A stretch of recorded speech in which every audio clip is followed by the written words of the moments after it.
Hey guys, welcome again to the review room. तो देखो, आजकल हमारे इंडियन मूवीज़ के पास बजट तो बढ़ गया है, अच्छे स्टोरीज भी बना रहे हैं, लेकिन ये मॉडर्न ज़माना है तो ऑब्वियसली फिल्म से वीएफएक्स तो चाहिए ही।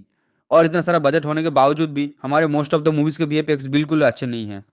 एग्जाम्पल के लिए सबसे पहला नंबर आता है तो भाई आदि पुरुष का। और अभी रिसेंटली आई कुछ फिल्म्स के नाम बताऊं तो उनमें से है पठान, बड़े मियाँ छोटे मियाँ, गणपत, कूली नंबर 1, टाइगर 3, देवरा, कंगूबा एंड केजीएफ चैप्टर 2। हाँ बिल्कुल, केजीएफ चैप्टर 2 भी है। हालांकि जब आपका कंटेंट एकदम जबरदस्त हो तो ये सब मैटर नहीं करता। अब इस लिस्ट में और भी बहुत सारे मूवीज है, पर मैं उन मूवीज के बारे में ज़्यादा नहीं बताऊंगा क्योंकि ये सब रिसेंटली आई मूवीज है और वो भी बहुत ज़्यादा बजट के साथ बनी है। इसीलिए अब ऐसा नहीं है कि एकदम मिनिमम बजट में भी वीएफएक्स नहीं बन सकता। बिल्कुल बन सकता है। आप एग्जाम्पल के लिए कांतारा, हनुमान और मिन्नल मूल्य को ले सकते हो, या फिर आप कितने ही यूट्यूब चैनल में जाकर देख सकते हैं कि घर बैठे ही उन क्रिएटर्स ने सिर्फ एक पीसी की मदद से कैसा तगड़ा वीएफएक्स बना दिया। इसीलिए प्रॉब्लम बजट नहीं, एग्जीक्यूशन में है। एक तो इतना सारा बजट होने के बावजूद भी वो पैसे किसी अच्छे वीएफएक्स स्टूडियो पे नहीं, बल्कि एक स्टार के सिर्फ मोटी तगड़ी फीस पे ही फिल्म का आधा बजट चला जाता है, और बाकी बचे पैसे में फिल्म के बाकी क्रू मेंबर्स की फीस और शूटिंग कंप्लीट किया जाता है। अब ऐसा नहीं है कि एक्टर्स को इतना पैसा देना गलत है। गलत नहीं है, क्योंकि उन एक्टर्स की ताकत ही है कि वो फर्स्ट दिन में ही उतना सारा पैसे का कलेक्शन कर देंगे। लेकिन मैं मानता हूँ कि एक्टर्स को 50% फीस लेके बाकी पैसे प्रॉफिट शेयर मॉडल पे लेना चाहिए, ताकि फिल्म की प्रोडक्शन वैल्यू बढ़े। और एक पॉइंट ये भी है कि हमारे ये सो कॉल प्रोड्यूसर्स या डायरेक्टर्स वीएफएक्स के आ जाने पर हर एक चीज़ ग्रीन स्क्रीन के अंदर शूट करने लगे हैं। क्यों भाई, रियल लोकेशन पर जाके शूट करने में थोड़ा टाइम ज़्यादा लगेगा, लेकिन फिल्म की वैल्यू तो ज़्यादा होगी। लेकिन नहीं, हमारे प्रोड्यूसर्स को जल्दी जल्दी फिल्म शूट करके सिर्फ पैसे छापने से मतलब है।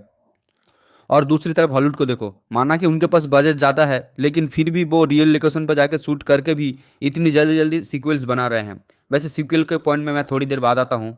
और थर्ड पॉइंट ये भी है, हमें अभी तक ठीक से वीएफएक्स को हैंडल करना नहीं आता, सिर्फ एक या दो स्टूडियोज को छोड़कर, जो कि है मेरे ओपिनियन में रेड चिली स्टूडियोज और माकोटा वीएफएक्स। इसीलिए हमें मोस्ट ऑफ द पैसे फिल्म के शूटिंग में खर्च करने चाहिए, एंड उसी के साथ बाहर के वीएफएक्स स्टूडियोज को बुला के उनके साथ भी काम करना चाहिए, ताकि हमारा वीएफएक्स लेवल और भी ऊपर जाए। एंड अगले टॉपिक पे बात करें तो हमारे मूवी सीक्वल्स इतने लेट क्यों बनते हैं, सिर्फ एक दो को छोड़कर, जैसे एनिमल, सलार, पुष्पा। क्योंकि इन सब की स्टोरीज पहले से ही तैयार थी, सिर्फ उनको शूट करना था। जैसे बाहुबली के वक्त हुआ, लोगों में बातें होती रहती थी, कभी भी वो टॉपिक से बाहर नहीं गया, और उसी वक्त मेकर्स ने शूट करके रिलीज कर दिया, and the rest is history. क्योंकि आप सब जानते हैं अभी ज़माना ट्रेंडिंग का है, जो चीज़ ट्रेंडिंग में रहती है सिर्फ वही चीज़ चलता है। अभी फिलहाल लोगों में एनिमल, सलार, कल्कि और पुष्पा 2 जैसे मूवी का क्रेज बना हुआ है। खैर, पुष्पा 2 की बात हम ना ही करें तो ही अच्छा है, क्योंकि पुष्पा 2 ज़्यादा से ज़्यादा 2023 की एंड या फिर 2024 की स्टार्टिंग में आ सकता था, लेकिन पैसे छापने के चक्कर में मूवी इतना डिले हुआ। और इसका बजट भी आप लोग देख सकते हैं, जो कि है 500 crore. I am damn sure movie ज़्यादा से ज़्यादा 120 से 150 करोड़ के बजट में बनी है, अगर आप उसमें से डायरेक्टर और मेन एक्टर के फीस निकाल दे तो।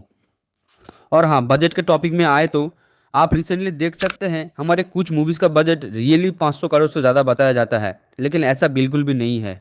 क्योंकि अभी आप जानते ही हैं कि ये मार्केटिंग का ज़माना है, कि लोगों में हाइप बना दो, इस मूवी का बजट इतना है, बस मूवी आराम से बिजनेस कर लेगी। मुझे तो ऐसा लगता है। खैर, अभी सीक्वल की बात करें तो चलो, सलार तो 2026 में ही आ जाएगा, मेकर्स ने ऑफिशियल करके बता ही दिया। लेकिन एनिमल, मैं तो सबसे ज़्यादा इसका वेट कर रहा हूँ। और जहाँ तक न्यूज़ की बात करें तो अभी करंट सिनेरियो के हिसाब से मुझे नहीं लगता कि एनिमल पार्क 2028 या 29 से पहले आएगा। और same goes with KGF chapter 3, वो भी 2022 में आया था। लेकिन अभी यश भी टॉक्सिक और रामायण में बिजी हैं, और प्रसाद नील भी ड्रैगन और सलार 2 से बिजी चल रहे हैं। तो केजीएफ 3 भी मुझे नहीं लगता कि मिनिमम 2028 से पहले आएगा। वैसे हम सब जानते हैं कि मूवीज़ बनाना कोई बच्चों की बात नहीं है, लेकिन फिर भी जिन मूवीज़ का लोग बेसब्री से वेट करते हैं, एटलीस्ट उनका सीक्वल तो जल्दी बना दिया जाए। खैर, ये तो मेरे ओपिनियंस थे। आप अपना कमेंट में ज़रूर बताएं, और अगर आप लोग भी किसी डेडिकेटेड टॉपिक में वीडियो देखना चाहते हैं तो कमेंट में ज़रूर बताएं। तब तक के लिए फॉलो करते रहिए द रिव्यू रूम।